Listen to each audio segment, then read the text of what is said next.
experiência do Espírito para o pentecostalismo. A extinção das experiências e a frieza proveniente do formalismo religioso. Nós já estamos percebendo isso. Menos batismo no Espírito Santo, em lugares aí desapareceu, meu irmão. Com atenção, tem pregadores pentecostais hoje falando contra batismo com o Espírito Santo. Tem pregadores na Assembleia de Deus, não são pentecostais, né? Estão na Assembleia de Deus, são homens já antigos, que protestam, que falam, que dizem, e estão negando a experiência do Espírito. Tiram barato de quem fala língua. Eu vi isso acontecer. E eu fiquei muito triste, porque são pessoas que eu respeitava, que eu tinha toda a consideração, e não esperava isso da parte deles, esse tipo de atitude. E eu já estou assistindo esse tipo de coisa acontecer. O formalismo tomando conta, meus irmãos, de forma que as pessoas estão desacreditando da experiência do Espírito Santo. Estão desacreditando, enxovalhando, falando besteira, e o formalismo tomando conta da igreja como se isso fosse bonito. Estão pisando no legado de dois homens que saíram lá da América, deixaram seus afazeres e vieram trazer a mensagem aqui pentecostal. O que você vê no pentecostalismo, você não vê em nenhuma outra expressão do cristianismo. Sabe quando é que uma senhora negra ocuparia um púlpito de uma igreja presbiteriana para pregar? Nunca. Só tinha caucasiano, gente branca, formada em seminário para dizer exatamente tudo que tem que ser dito, tem que ser formado. Na Assembleia de Deus você via uma pessoa cheia do Espírito Santo vir contar um testemunho, vir falar de algo, de um versículo da palavra de Deus, e Jesus fazia a obra. Foi assim que essa igreja cresceu, meus irmãos. Foi assim que essa igreja se desenvolveu. Pessoas simples ocupando o púlpito e pregando a palavra de Deus como qualquer outro pregador. Eu vi isso ainda na minha vida, na minha juventude, na minha adolescência. Eu assisti pessoas simples subirem num púlpito e fazer o céu abrir, pela comunhão que tinham com Deus. Mas eu venho assistindo uns pozinhos de arroz por aí, que leram meia dúzia de livros, nem passaram por um seminário de reconhecido valor, nem fizeram ainda uma boa graduação, lendo livro de calvinista e propagando besteira nos púlpitos das Assembleias de Deus. E eu estou bastante chateado com isso. Porque estão, meus irmãos, trazendo frieza e formalismo para uma igreja que é viva, tentando extinguir o Espírito Santo de Deus da igreja. E nós não podemos permitir isso, meus irmãos. Não podemos permitir isso acontecer. O pentecostalismo é a expressão popular da fé. Um calvinista falou no início do século passado nos Estados Unidos: o arminianismo é uma religião de pobres, de populares. O calvinismo é uma religião de pessoas prósperas e a teologia de Paulo.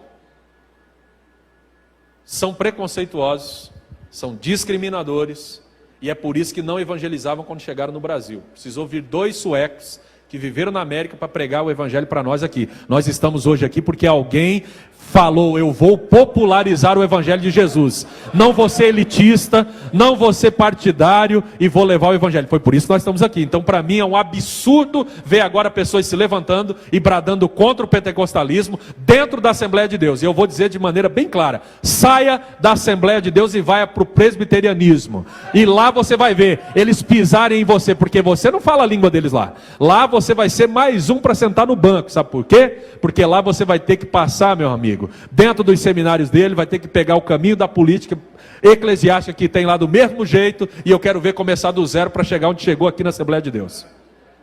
Não quer. Cidadão fala grosso aqui, mas lá ele não quer.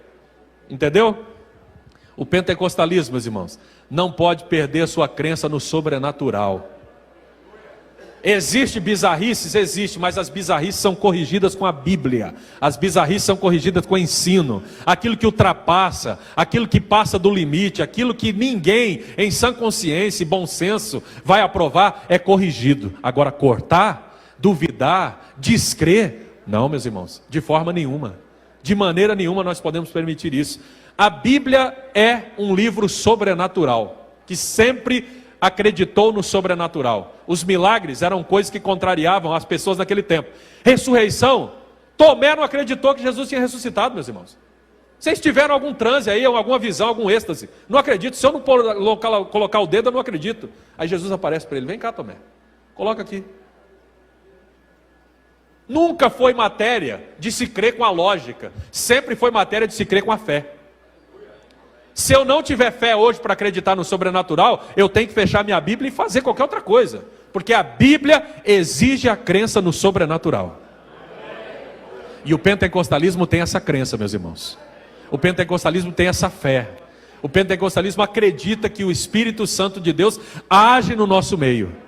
É isso que nos torna pentecostais, meus irmãos. Não é ter o nome de pentecostal, é sermos pentecostais.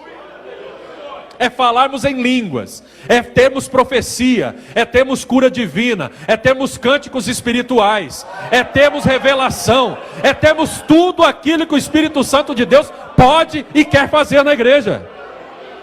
E dá para ser tudo isso e ainda ser bíblico, teológico, ser também catedrático, filosófico, o que quiser. Mas vamos continuar crendo no sobrenatural. Eu creio no sobrenatural. E eu poderia contar hoje aqui 10 testemunhos da minha vida, mostrando para vocês o que Deus fez e o improvável de Deus na minha vida. E eu sei que você também teria esses testemunhos. Então nós não podemos descrer na operação sobrenatural do Espírito de Deus.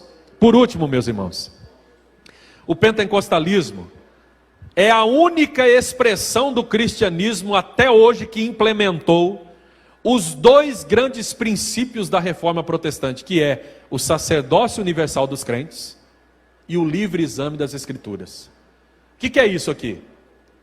Na igreja católica só os oficiais podiam falar. Lutero falou não, os leigos também podem falar, mas isso não acontece numa igreja formal calvinista, só acontece na Assembleia de Deus. No pentecostalismo eu falei, o simples levanta para pregar aqui. No pentecostalismo o zelador era pastor do médico na congregação à noite. O médico à noite se submetia ao zelador da rua e chamava ele de pastor à noite, porque não tinha problema. Sabe por quê? Porque o médico reconhecia que aquele homem era autoridade espiritual sobre ele. Só no pentecostalismo que isso vai acontecer.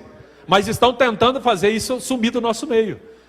Onde é que pôs a Bíblia na mão de todo mundo? Onde é que se tem escola dominical, meus irmãos? Onde uma pessoa leiga ensina. A tia-avó da minha esposa não sabia ler nem escrever, o pastor chamou ela. Irmã Maria, a senhora vai ser professora das crianças. Pastor, eu não sei ler nem escrever. Hora que Deus lhe ensina. Deu uma Bíblia para ela. Ela aprendeu a ler a Bíblia. Foi alfabetizada não sei como, sozinha. Vocês já ouviram esse tipo de história ou não? Eu já ouvi muito testemunho assim. Isso só acontece no pentecostalismo. Só aqui que acontece isso. Porque aqui, o Espírito Santo de Deus quebra a regra. O Espírito Santo de Deus aqui não está nem aí com a lógica humana. O Espírito Santo de Deus aqui não está nem aí com o formalismo das pessoas. O Espírito Santo de Deus aqui não está nem aí com as gaiolas teológicas. O Espírito Santo de Deus aqui age com liberdade. Isso acontece no pentecostalismo. Sacerdócio universal dos crentes e livre exame das escrituras, só aqui que acontece. Vamos ficar de pé.